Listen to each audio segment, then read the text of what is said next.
this thing on? Cool. Okay, welcome everybody. This is the 8 o'clock session here. Hope you're all having fun at HAR. You all having fun? That seems subdued at best. Okay, well, I've been to a bunch of these things, and this one looks like it's going to be one of the most awesome ones yet. It's just, it's all coming together. No lost children yet, and no major incidents. We found the police spying on us just off-site, which is kind of interesting. We'll have pictures of that later. But for now, we have an interesting talk, which I took a picture of on my camera, Countering Behavior-Based Malware Analysis. Did I get that right? By Noman Numbra. So please give him a warm welcome here. Thanks.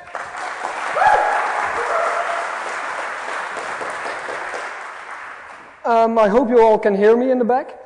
The talk will be rather theoretical in nature, so if anyone has any questions about concepts or some terms, feel free to raise your arm and say, what is this, and I'll explain. Not too much, because we'll run short on time, but you'll be free to ask questions during the talk.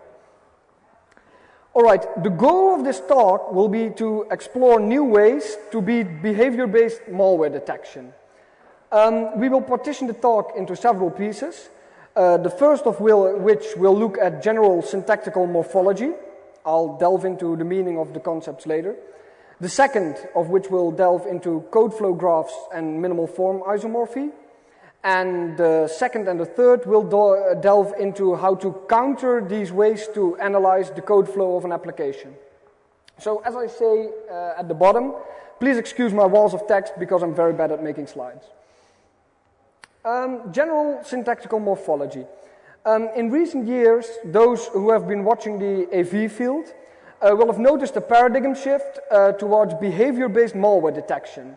Malware detection algorithms used to focus on syntactical patterns, regular expressions to match binary blobs.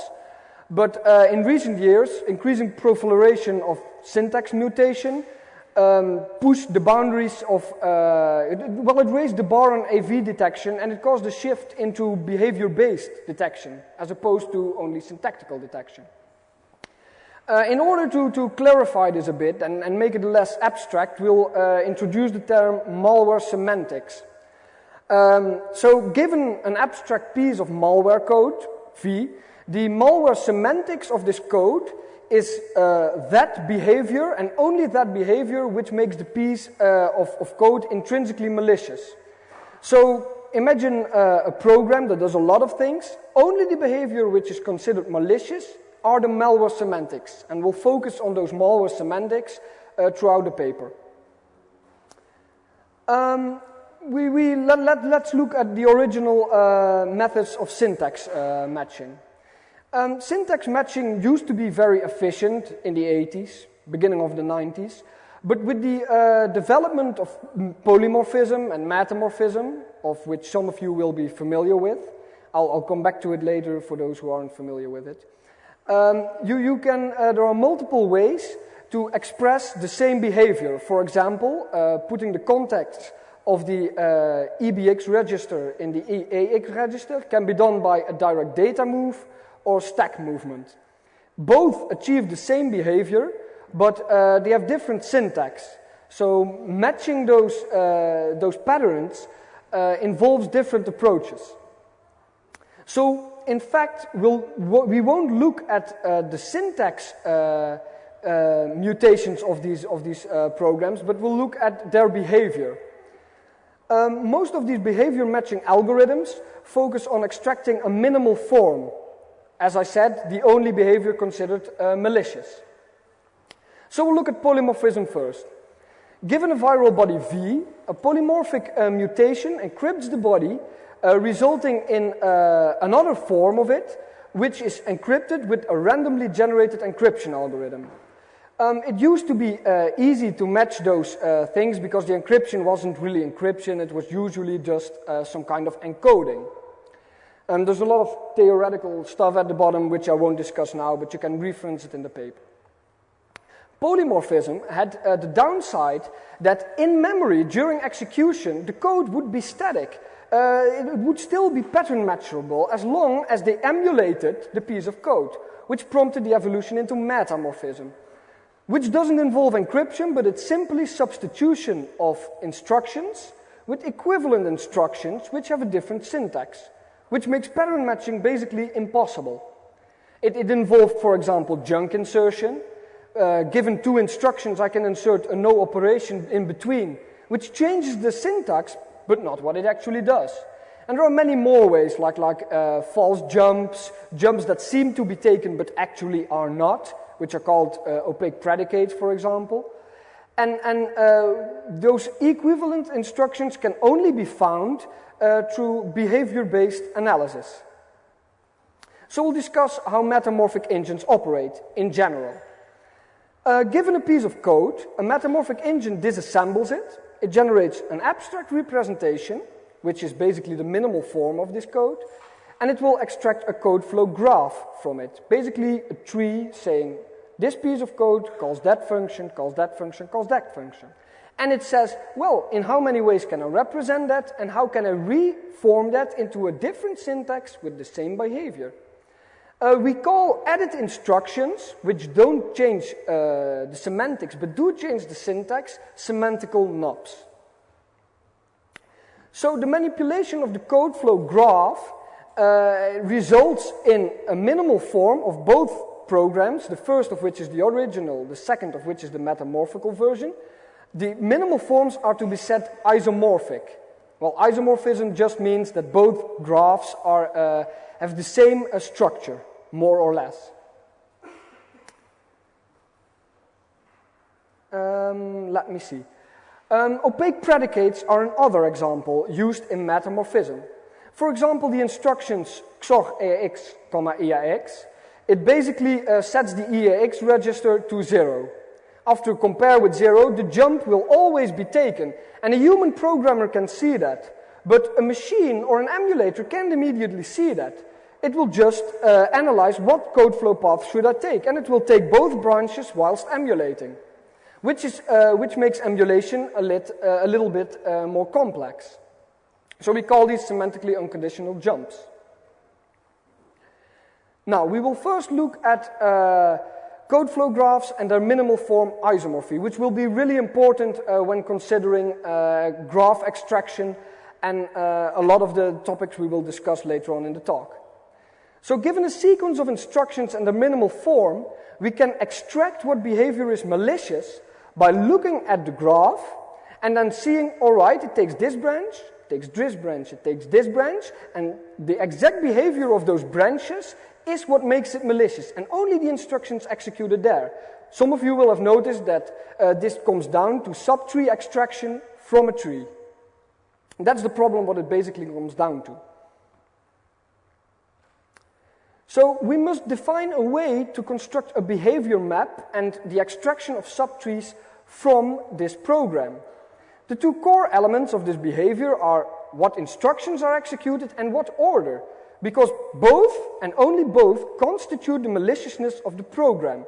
Well, there is a really nice grammar constructed for this, and I won't go into depth because that's not really that interesting. But if you're interested into the grammar and the techniques behind it, I'll reference to the paper again. So we can consider a program any sequence of instructions, P, and the extracted model we will call the code flow graph. The problem of extracting this graph is related to the halting problem. Yeah, for those of you familiar with it, the halting problem is a problem in computer science where we decide, does this program even stop? It's really hard to determine it. In fact, you can develop an algorithm which determines whether the program stops. I won't give the proof here, but trust me. So given the program execution P, when we follow the code flow graph by emulation, we will have to see, all right, we have to emulate this, we'll have to emulate this, and we'll have to emulate the full program in order to extract all possible subgraphs and all possible subgraphs containing malicious behavior. Now that we have established that we have to emulate the full program in order to determine whether it's malicious, we'll move on to the next piece. Isn't really interesting? J. Kinder had written a paper on detecting malicious code by model checking, which proposed a model, some kind of algebra, which checked this behavior and which looked at each class, whether mutation tolerant or not, does this subgraph contain malicious code? By checking, all right, does it do a move for those registers? We'll ignore instructions. And is the instruction after that a push of a register? For example, if that would be considered malicious. The problem with this is you have to develop a very large grammar and a very large regex, which isn't really practical. So now we'll move on to a model which is practical for code flow graph extraction. It requires us to develop when we are going to beat this, we have to discuss the model used by most antivirus products to extract the model and a way to beat this extraction, because that's where the core of this problem lies. And we'll focus on beating intrinsic weaknesses of the model extraction process. Well, as we have established before, we must fully traverse code flow. In order to make this hard, we have to make extraction almost infeasible. So I was thinking, how could I do this? Antivirus engines, they don't have all day to run an example. They have to be in time to analyze an example. So if it takes like 10 minutes to analyze a binary, it isn't feasible for the AV. So I was thinking of a method. How can I make the extraction of a graph or the emulation of certain code take a set amount of time? Well, in that case, I don't know how much time we have, so I'll skip this theoretical part. So basically, I stumbled upon a piece of code by Ron Rivest, and I'll discuss that later on. But first of all, I thought of a method which isn't really that efficient, but which will give you an idea of how to make it more time-consuming to extract a model. So say we encode each next jump or each next code flow mutation with an MD5. And we store it in a table, and upon each code flow manipulation, we'll have to brute force this MD5 instruction before we know the address. Well, this will take a lot of time, and the AV won't be able to traverse the full code flow. This isn't very robust, though, because it takes a lot of time for the virus as well, which isn't good, and it's parallelizable, as I discuss here.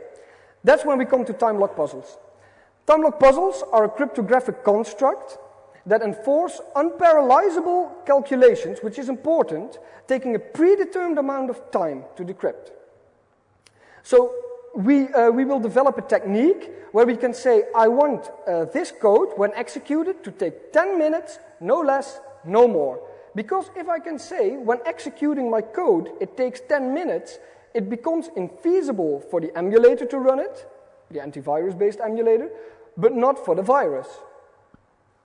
For some of you familiar with virus technology, the TLP technique bears superficial similarity to the random decryption algorithm. It was explored in the 90s. Time lock puzzles were first proposed by Ron Rivest, well-known inventor of the MD5 algorithm. And the nice thing of it is that it isn't parallelizable. The instructions are only executable in sequence.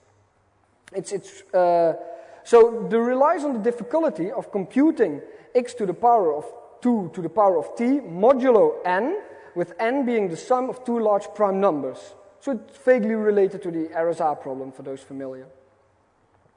Basically, the original idea Rivest had was, I want to send a message in the future, but it's only decryptable after 10 years, or 1 year, or a set time, and no earlier, no matter the advances in processor speed. So he developed a method which would take, when computing the full algorithm, would take 10 years. So basically, the first thing we do is we generate two large prime numbers, p and q, and we take that product, which is n, And we calculate that totient, which can be efficiently done by taking the product of p minus n times q minus n. Then we calculate a number t, which is t times s, where s is the number of squarings modulo n per second that can be performed by the solving computer. And then we generate a random key for a cryptographically strong cipher, preferably symmetric. For example, let's say IS. We encrypt our message, which will be in the rest of this talk, which will be our routine. We encrypt it with the given crypto system and the key K, resulting in a given ciphertext. Then we pick a random number A modulo n, with A lying between 1 and the product of the primes, and encrypt our symmetric key as is said there, key K plus A to the powers of 2 to the powers of n modulo n. This results in a number which will be given according with the ciphertext to the user. And we basically say, this is the ciphertext, this is an encrypted variant of the key, start calculating, and I'll see you in 10 years. And then we have the key for the symmetric algorithm, and you can decrypt it, but only after a set amount of time, which is very handy for our anti-emulation technique. So here is some proof that it's not parallelizable and stuff. You can look it up later. What I decided to do was, given a viral body or a viral piece of code or a function, we encrypt the bytecode with a strong symmetric cipher with a randomly generated key. Then I take this randomly generated key and I put the time lock puzzle over it. And I'll present the time lock puzzle to a decoder routine along with the encrypted body, so that during runtime, the virus starts calculating and calculating and calculating, and after, say, 10 minutes, 20 minutes, it's decrypted and it can start to run. The problem for the antivirus engine here is that it has to do this as well. Whether it's being run or being emulated, it has to take 10 minutes, can be mathematically proven, that it has to take a set amount of time before the decrypted code is extracted.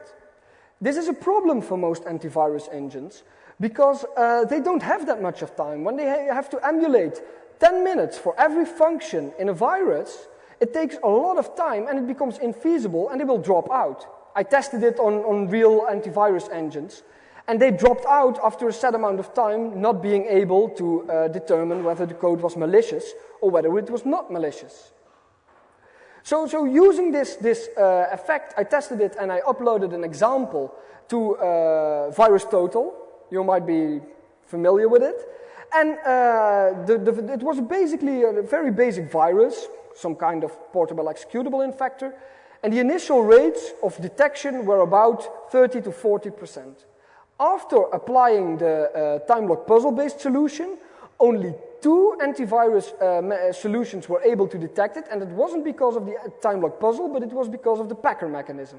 After removing that, 0 out of all antivirus engines detected a simple casual virus.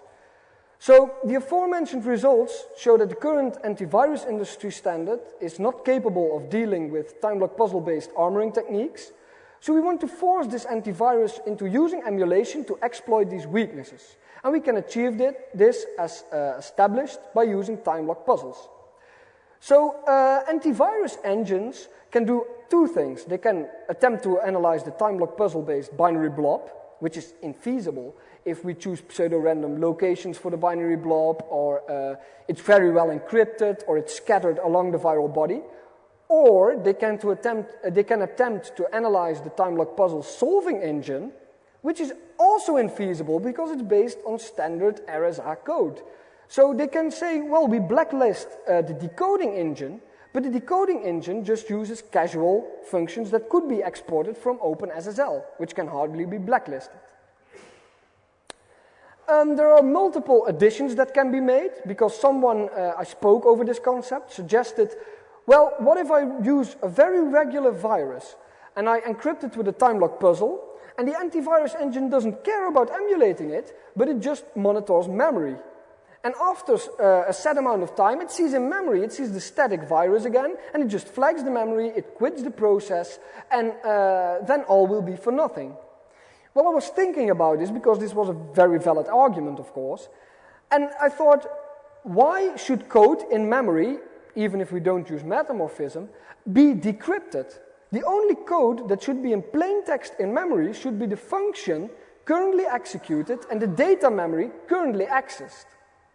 So what I proposed was a method to encrypt all loose functions of a given virus with time lock puzzles separately, with their data stored in a certain section, and because the data is indistinguishable from random data, an antivirus engine can't flag it.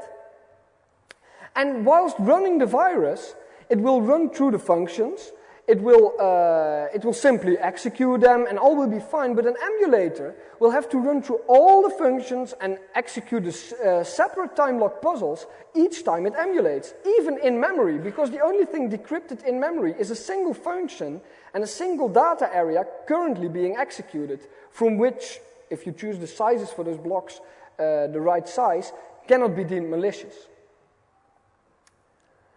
I had another model here, but I don't know if I have time for that, so I'll leave it to the paper. Basically, how are we going to implement this dormant functionality approach? Well, the idea was that every function of the virus to be transformed was to be prepended with a pre-processing routine and appended with a small post-processing routine. So that on forehand, the routine would be decrypted using the time lock puzzle key. The data would be, the memory would be executed, and then it would be re-encrypted again. The block size choice is obviously, it's up to the editor of the viral code. The same would go with data memory areas. This will present a little challenge implementationally, because it's very hard to know which data is accessed when, even if you design the code yourself. So the best solution, I thought, was to develop a library, which I've been doing, which I haven't been able to finish before the HAR conference. But it's a library containing most basic functions, but in a time lock puzzle variant. So upon access, it decrypts the memory given certain extra arguments, and after it exits, it re-encrypts it, all very transparently. So for more in-depth discussion on these ideas, I will refer to my paper, Countering Behavior-Based Malware Analysis Through Time Lock Puzzles. And I would like the idea being expanded upon, criticized, and implemented. Other techniques are basically the code being metamorphed itself, and other ideas related to code flow graphs approximation without full code flow traversal would be interesting as well. If there are any questions, because the talk is rather theoretical in nature, I would like to hear them, and I would like to mount a discussion on the subject so I can be more clear on certain subjects without just spouting walls of text in the open. So anybody wanting to ask specific questions? Yeah?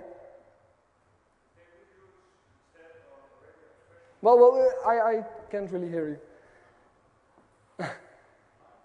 If they would use yeah? instead of regular expression as Yeah, I'll hello. Is it working? If they instead of using a regular expression to match on functions and stacks and such, but use regular expressions more like an LTL matter. What? Like what? LTL, linear temporal logic. Yeah. To facilitate regular expressions on functions that are executed. Aren't they able to hook into the APIs and see malware form like that? Well, I've thought about that too, but that's a really good solution to the problem. Well, you're basically pointing it out. The solution to this problem, because behavior-based analysis is basically beaten in practice by this technology, the solution would be to implement an underlying framework, preferably inside the operating system, monitoring what APIs are called by which function, whitelisting them, seeing do they have access, what is the pattern, because simply analyzing the executable itself or segments of memory isn't going to work, because you can encrypt them with time lock puzzles. But monitoring what behavior is executed by implementing a secure operating system which monitors its APIs is going to work against this. So that's a very good question, because that would be a method to bypass this. Well, one of the things you should implement if you would to try that is some of the things you would need to include are to include stutter equivalents, because if you use your time puzzles, then the validation of the formulas which are validating the API calls, which need to filter all out of the noise. Yeah. So I think it would be a little bit more complicated than that, but. Well, what do you mean exactly? Well, you talked about a halting problem, which essentially says that a program cannot finish. Well, basically, cannot determine if another program finish. Yeah. But that also means that if you have a monitoring state machine, which can be a regular expression or can be an LTL formula, that expression formula, it's when the calls are camouflaged in the calls, so that the real calls get snowed under in the noise, then we can get through there in that way, and we can't monitor the whole system, because otherwise we have the halting problem again. Yeah, that's basically true. So in that way, we need to use some stutter equivalents, thereby reducing the noise, because by stutter equivalents you have equivalents on the basis not of a morphism, but on the basis of behavior, and then you can find out probably what the behavior is. Yeah, that's basically true. Okay. Yeah, I haven't anything to add to that, so. If there are any other questions related to the subgraph extraction problem, or how do you extract those subgraphs? Yeah? You said you tested your code with VirusTotal. There you are assuming that all the vendors on VirusTotal already use behavior-based techniques, right? On VirusTotal, yeah. Do you know that for sure? That yeah. I checked a lot of the products used on VirusTotal, and some of them, not all of them obviously, Panda and such, but most of them use some form of behavior-based analysis already. Okay. I know it's a relatively new trend, but some of them have implemented it, and have implemented it rather well. Oh, thank you. So if there's anybody else with I see the man over there. Oh, yeah, I'll come back to you. You said that the antivirus programs gave up after some time when they couldn't decrypt the file. Wouldn't it be a solution to say if they can't, or if it takes too long, then just to block the file? I'm not sure if it happens often that a legitimate program needs a long time to be analyzed. Have you any idea about that? You mean that it's not really handy for a program to take such a long time to execute? No, I mean the antivirus says, I cannot decrypt it, so I accept it. So it could be the other way around. I cannot decrypt it, so you say it will be immediately blacklisted because it takes too long. Yeah, right. Well, that's rather funny, because I discussed that this morning. It's basically, if you would say that would be equivalent to saying, this program, I've been executing it for an hour and it doesn't show malicious behavior, so it's malicious. Well, if I'm executing Outlook for an hour and it doesn't do anything malicious, I don't think you can classify it as malicious. The problem is, what is malicious behavior and what is not? I don't think it will be feasible in practice, perhaps in theory, but not in practice, to say that executing RSA-based instructions for 1 hour is to be classified malicious simply because nothing has been decrypted yet. I mean, software can't detect, oh, this is encrypted data. It could be random data. So I don't think it's rather feasible to say, I've been emulating this for an hour, I mark it as malicious. It can drop out, but it cannot mark it as malicious. Because, for example, I could merge my malicious program with a legit one, say Outlook again, and between the instructions of the legit program, I call these RSA instructions every minute and then. I have all the time in the world as a virus. And during the execution of 1 hour, it's a mix of the malicious behavior of RSA decryption with the legit behavior of the Outlook email client. I don't think it's feasible for any antivirus solution to mark that behavior as malicious simply because it takes a long time. Okay, thanks. No problem. There's a gentleman over there. So this seems a lot like the argument that first came out when Packers started being used more often, saying that I can't really hear somebody you, won't be able to use code analysis to find malicious instructions if something is packed. And one of the quick turnarounds from the AV industry was to say, well, hey, look, this is a packer that is doing weird things. We don't care what the content is. If we see a packer behaving like this, we're going to block it. Yes. So with this, if you see something that uses a time lock puzzle, it's automatically suspicious. Yeah, I know about it. If you see something that doesn't do anything and then immediately jumps into one of these, that's like it's a pretty identifying characteristic in and of itself. Do you have any ideas of how to? If I've heard it okay, you say because this behavior doesn't do anything really except for working with large amounts of data memory and decrypting, we blacklist it. Like most packers are blacklisted without immediately knowing whether they're a packer. Some packers are, some packers aren't. So you say the decryption routine should be blacklisted itself? This is a new enough technique, I guess, that I can assure you this is not really being used in the wild at all right now. So seeing something like this in the wild would immediately flag on a heuristics-based system as extremely suspicious. Well, it didn't, because what you say is if you're using just the stuff on VirusTotal, you're using the well, not only VirusTotal. I've not only used VirusTotal. I've used Anubis and a lot of sandboxes as well. I know VirusTotal is by far from complete. No, I know that. But I can understand your argument, but isn't it closely related to what he said? Because the behavior doesn't do anything intrinsically after a certain time I drop out. Or what you say, it's a small piece of data which basically runs for a long... The difference is if you don't know what it's doing or if it's just doing general execution, that's fine.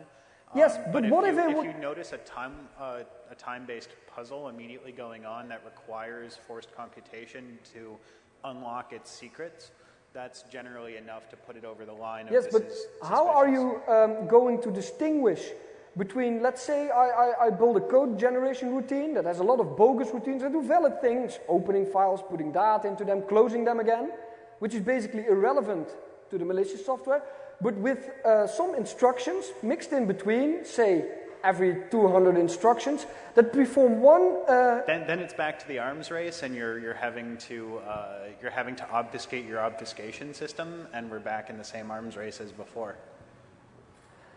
Yes, but I don't think it's really possible to blacklist the decryption routine as such, simply because we say it takes too much time, it's decrypting it. We'll talk later. All right. No, it'll be fine. I'll talk later. That's okay. If anyone else has a question about it, the extraction process, for example. Nobody else with questions? All right. Then I guess that'll be the last of my talk. All right. Thank you very much.